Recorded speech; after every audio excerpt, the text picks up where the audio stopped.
अस्सलामुअलैकुम वरहमतुल्लाह। अज़ीज़ साथियों, आज अजमेर दरगाह को लेकर विवाद खड़ा किया जा रहा है। हालांकि अजमेर दरगाह कोई नई दरगाह नहीं है, बल्कि 800 साल पुरानी अजमेर दरगाह है, जहाँ पर हर तरह के लोग हाज़िर होते हैं, अपनी मन्नतें मांगते हैं, अपनी फ़रियाद लेकर ख्वाजा गरीब नवाज़ रहमतुल्लाहि ताला अलैह के दरबार में हाज़िर होते हैं। और ये सिर्फ़ दरगाह हिंदुस्तान ही तक महदूद नहीं है, बल्कि दूसरे देशों से भी लोग आपके दरबार में आते हैं, अपनी फ़रियाद लेकर आते हैं और अपनी मन्नतें मांगते हुए नज़र आते हैं। लेकिन आज कुछ लोग सिर्फ शोहरत पाने के लिए उस पर विवाद खड़ा कर रहे हैं, जिन्हें कोई जानता तक नहीं है। जिसने ये दावा किया है कि अजमेर दरगाह मंदिर है, जो अजमेर दरगाह बनाई गई है वो मंदिर तोड़कर बनाई गई है। वहाँ पर हमारा मंदिर है। जिसने ये दावा किया है उस पर खुद 18 से ज़्यादा केस है और दावा करने वाला भी ऐसा ही है। लेकिन वो जब याचिका दाखिल करता है अपनी, तो उसकी याचिका को कबूल कर लिया जाता है। देखिए, अजमेर दरगाह सिर्फ खाली मुसलमान ही हाज़िर नहीं होते इस पर, बल्कि दूसरे लोग भी हाज़िर होते हुए नज़र आते हैं। चाहे वो किसी धर्म से ताल्लुक़ रखते हों, चाहे वो किसी मज़हब से ताल्लुक़ रखते हों। मुसलमान भी आपके दरबार पे आते हैं, हिंदू भी आपके दरबार में आते हैं, बौद्ध भी आपके दरबार में आते हैं, सिख भी आपके दरबार में आते हैं, पारसी भी आपके दरबार में आते हैं।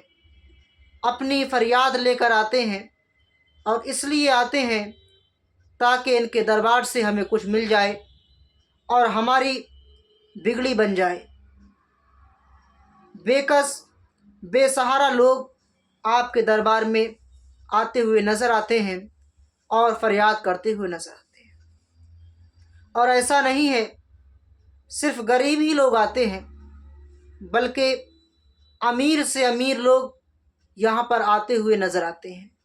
आप देखें, हमारे हिंदुस्तान के पीएम वहाँ पर जब उर्स होता है तो हर साल चादर भेजते हुए नज़र आते हैं। राहुल जी भी आते हैं, अखिलेश जी भी आते हैं। चाहे किसी पार्टी से वो ताल्लुक़ रखता हो, लेकिन ख्वाजा गरीब नवाज़ रहमतुल्लाहि ताला अलैह के दरबार में वो हाज़िरी ज़रूर देता है। उन्हें मालूम है कि इनके दरबार से हमें ही मिले, कुछ ना कुछ मिलेगा ज़रूर। वो कभी खाली नहीं जाते, बल्कि आपके दरबार से वो कुछ लेकर ज़रूर जाते हैं। लेकिन आज नफ़रत फैलाने के लिए ऐसे विवाद खड़े किए जा रहे हैं और आस्था की बुनियाद पर फैसले किए जा रहे हैं।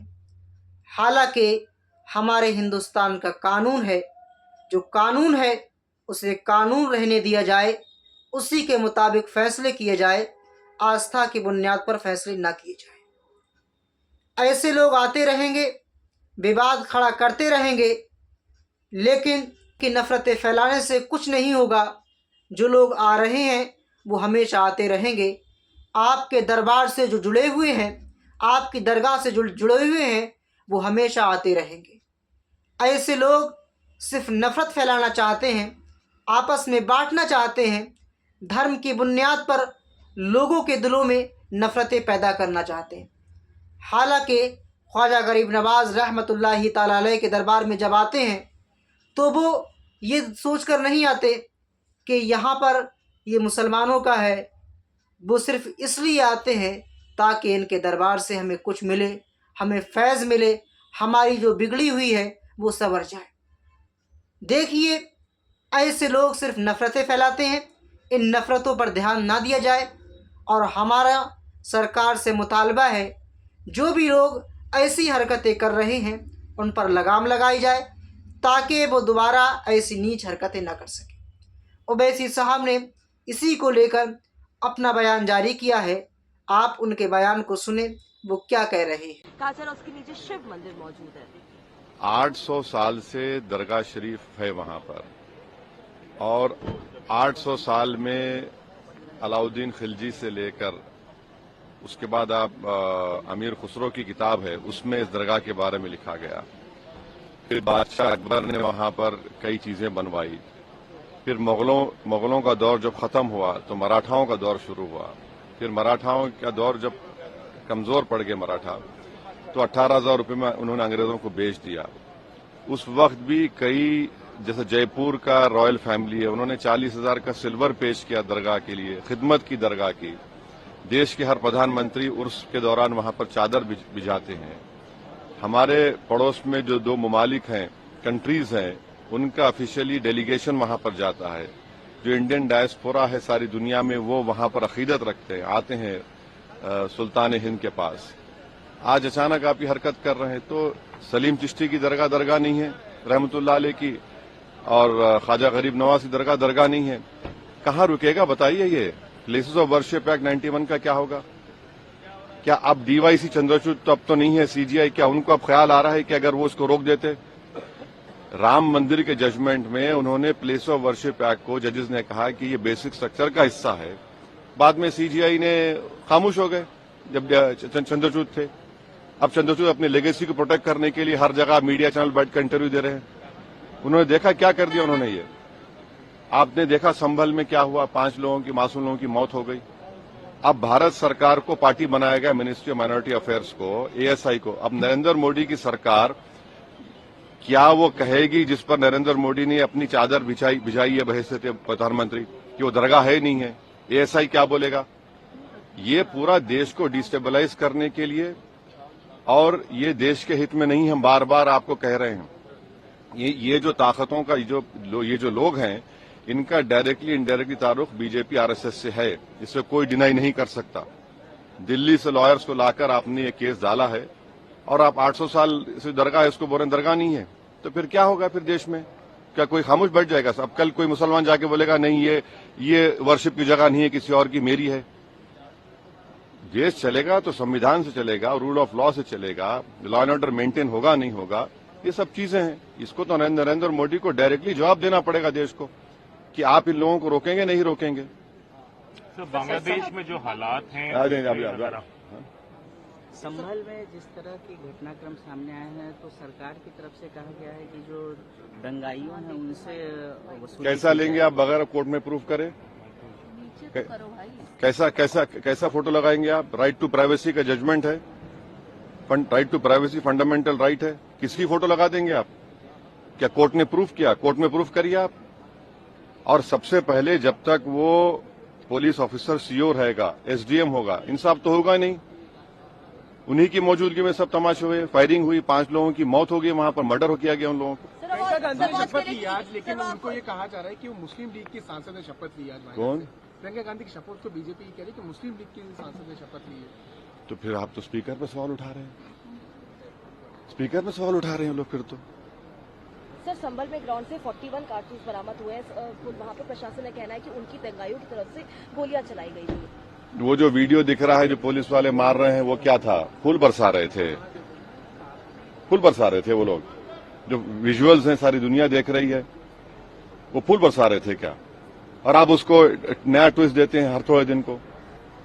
वक्त पे आप लोगों ने और समय मांगा है एक्सटेंशन। अब देखिए, आज तो एजेंडे में आया है कि उसको मोशन लाया गया है।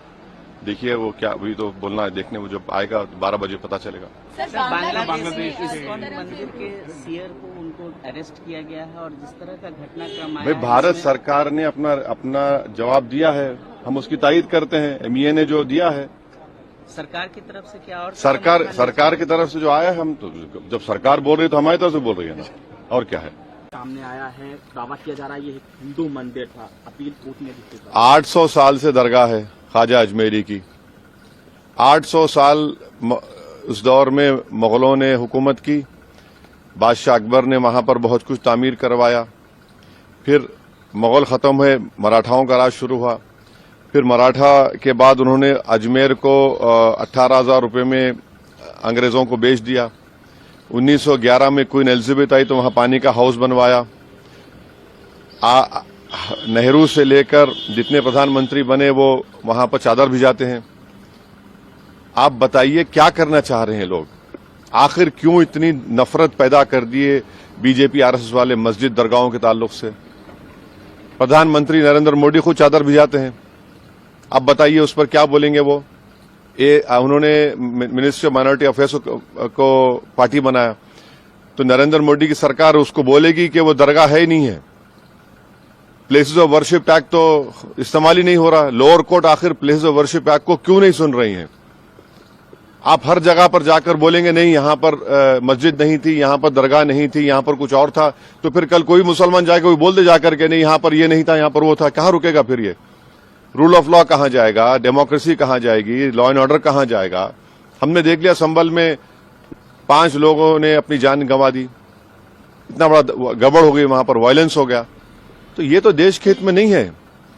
जो सियासत नरेंद्र मोदी और आरएसएस कर रही है उससे देश कमजोर हो रहा है, उससे भाईचारगी कमजोर हो रही है, रूल ऑफ लॉ कमजोर हो रहा है। अब तो इनको जवाब देना पड़ेगा। ये जितने भी लोग हैं ये डायरेक्टली इनडायरेक्टली इनका ताल्लुक बीजेपी आरएसएस से है, उन्हीं के इशारों पर हरकत कर रहे हैं।